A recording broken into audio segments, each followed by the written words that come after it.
fellow viewer, my name is Gabriel, and today, if you have not noticed yet, we are going to be talking about Scarlet by Marissa Meyer. How do you start a video when it comes to a book like this? I loved this book, not just because I loved Cinder, but because Scarlet in itself is a masterpiece. This book was so good. Marissa Meyer took me by surprise yet again with how good this book was. I mentioned in my Cinder book discussion that I was really anxious to see how Scarlet lived up to Cinder. People said Scarlet was better than Cinder. I really wanted to know why and how, because Cinder was phenomenal. I just thought that Scarlet wouldn't live up to it. Wow, I've never been so glad I was wrong. This video will contain spoilers for Cinder and for Scarlet. Please leave if you don't want to be spoiled. My book discussion for Cinder can be found right here. It's linked down below as well. If you don't know what these books are about, the Lunar Chronicles are futuristic fairy tale retellings. Cinder tells the story of Cinderella, Scarlet's the story of Red Riding Hood, Cress,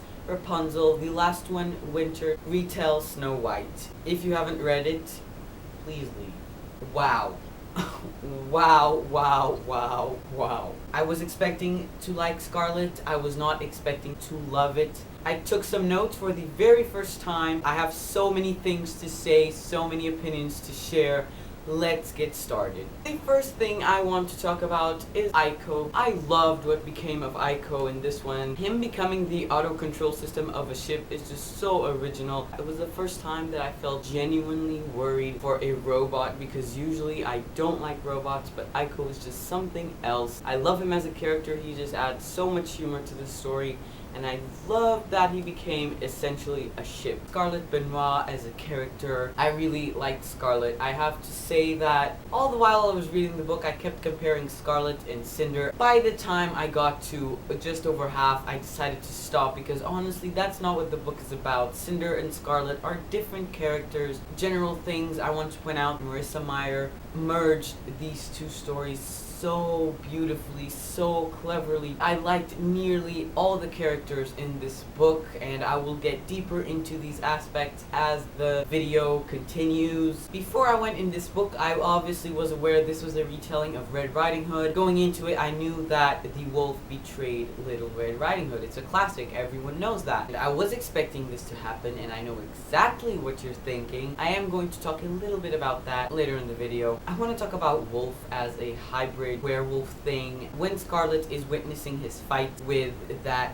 really weird guy with the bear teeth on his head, he dramatically looks away, his pupils dilate. Right then and there, I knew that this wolf character actually had a bit to his name, and I started wondering right off the bat, is he genetically enhanced? Because let's face it, people, this is a dystopian society. We have to assume that science has evolved exponentially, that we have so many more things when it comes to science, when it comes to medicine, when it comes to surgery. It's a very plausible thing to suspect that he is genetically engineered. Well, I got that idea right in the beginning when we were introduced to Wolf, when Wolf shows this kind of animal aspect to him. When Cinder escapes, we get introduced to a new character, Captain Thorn Carswell. The second episode we get between Cinder and Captain Thorn is in the sewers, and by the time this second episode comes along, I just find myself thinking, I really like this character. But then I question myself, is this a thing? Is this character supposed to be likable? I really liked Captain Thorn from the very first few pages that were introduced to him. I loved how much humor he added to the story, how at ease he is, and how fun his personality is, how much he actually brought into this book. I've heard some people say that Captain Thorn is kind of an important thing in Cress, and I honestly have no problem with that. I am actually very excited to see this happening, because I really like Mr. Carswell. A little bit later in the novel, Wolf and Scarlet escape the train and go into the woods. This was one of my favorite parts of the book, because I loved seeing Wolf and Scarlet's relationship, how they interact with each other and their dialogue. I was really starting to feel actual feelings toward them. I was starting to love them together, love them as a couple. All of this time I had at the back of my mind that the wolf is going to betray her. The wolf is going to do something that is just going to break my heart, going to break her heart, going to do all kinds of messy things in the reader's feelings.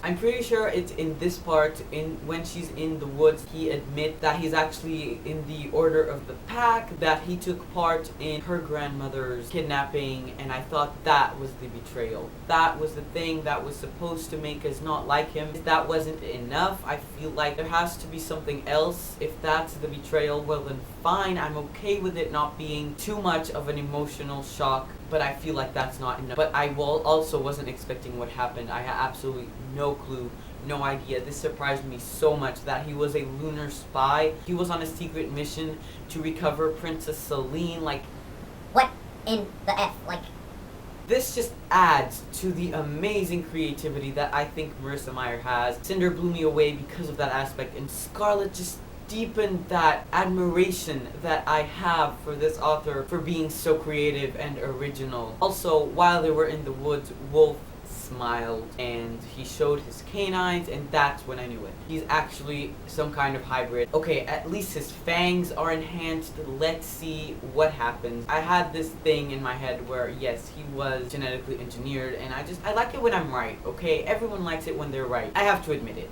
I liked it. I was right. When Scarlet is on the train, she has that dream memory of Lynn Garan talking to her grandmother about Princess Celine. All the while, I had this admiration for Marissa Meyer, but that's when it really hit me that this woman did an amazing job at connecting these two stories. This thing where Scarlet remembered this event is just, it proves how original this story and this background actually is. I couldn't help but have this tiny little fangirling moment when it came to Marissa Meyer, because whoa, you have to have a lot of imagination to come up with this stuff. Wow.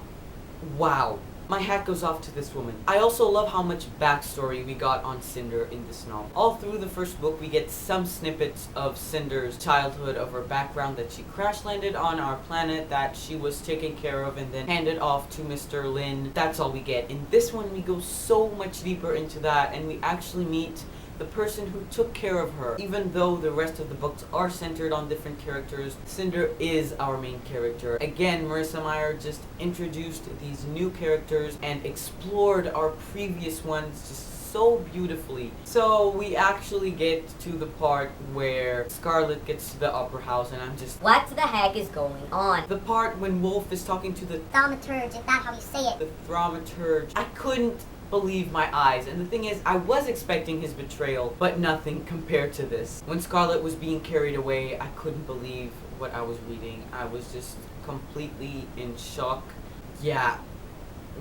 At this point, I was seriously doubting if Wolf was going to become a good character. In the classic Red Riding Hood, I'm pretty sure the wolf is mean and does not become good. I was really disappointed in him. I believe that's how he's supposed to feel in this part. I really wanted him to be with Scarlet, even though he had just betrayed her. There is this part in the book, the thaumaturge talking to Wolf about a new batch of ID chips that just came in from the quarantine. And I'm not sure if you realize this, but this is a huge revelation. This means somehow Queen Lavanna got hold of some wing of the government, and they're extracting the ID chips for lunars, for lunar refugees. That's huge. I didn't want to not talk about that. Wow. In my Cinder book discussion, I mentioned that I wanted Cinder to learn about her gift. I wanted her to learn how to use it. Did I really? Is that really what I wanted? Because I don't know what I was thinking when I said that, because all the lunar gift does is trick and lie. All they do is literally for evil. It really stuck out to me how Marissa Meyer portrayed Cinder's struggle with using her gift, not using her gift, being good, being bad. I really liked how Miss Meyer portrayed this struggle. I loved this part of the book. I loved it. The last thing I want to say, if you're still with me, is Queen Lavanna. Now, in Cinder, we don't really get much of her. We know that she's evil, that she doesn't want to sign a peace treaty with the Earthern Union, and that's about it. She is just a threat in this moment. That, to me, didn't really make me feel anything, as she wasn't that evil, but in this book, I'm sorry, that is just gone completely. Lavanna is cruel. Lavanna is heartless. This thing is actually really thoroughly written in the book. She literally murdered hundreds of people, and I can't just let this go by and be like, I still like Queen Lavanna, because Honestly, I don't. I know this isn't about Once Upon a Time, but I always end up comparing these two. Regina Mills in Once Upon a Time, she is the evil queen, and she was really cruel in the first few seasons. But she changed, she redeemed herself, and she is now trying to fight for the good in her. And I'm really sorry, but in this book, there is absolutely nothing good about Levana. I can't deal with how awful this person is, and I just loathe her so much in this novel. I'm pretty sure she becomes worse in Cress. I'm pretty sure that we're supposed to hate her even more. And then Ferris is gonna come around, which I'm really excited for, and is going to try to redeem that. Marissa Meyer has painted Levana in the worst possible light. Ferris is going to kind of brighten up that dark tone in which Levana was painted. I hope you understood that. I started feeling sorry for Regina when I saw her backstory, and Ferris is Levana's backstory. I'm pretty sure Marissa Meyer wants us to have some kind of empathy